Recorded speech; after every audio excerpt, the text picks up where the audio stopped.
முடியாது அப்படின்ற ஒரு பிம்பம் இப்ப வந்துருக்கு. நாட்டாற்று வெள்ள மாதிரி போயிட்டே இருப்பாங்க, யாருக்கும் கண்ட்ரோலும் இருக்க மாட்டாங்க அப்படின்ற ஒரு பிம்பம் இன்னைக்கு இருக்கு. அவங்களை யாரும் கட்டுப்படுத்த முடியாதுன்னு சொல்லுவாங்க. ஆனா நம்முடைய கழக இளைஞரணியினர் அப்படி கிடையாது. மிகுந்த கட்டுப்பாடு மிக்கவர்கள் என்பதற்கு இங்கே கூடியிருக்கக்கூடிய இந்த கூட்டம் சாட்சி. கட்டுப்பாடு இல்லாம 1 லட்சம் இல்ல 1 கோடி இளைஞர்கள் திரண்டாலும் அதனால யாருக்கும் எந்த பயனும் கிடையாது.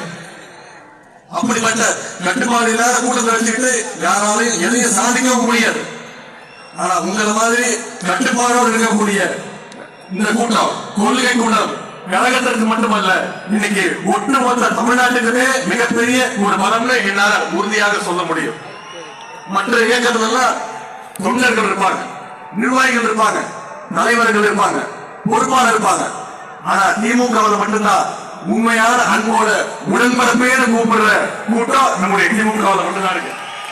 இன்னைக்கு நம்முடைய திராவிட முன்னேற்ற கழகம் 75 ஆண்டுகளை கடந்து 76வது ஆண்டுல நாம நடைமுறை கொண்டிருக்கோம்.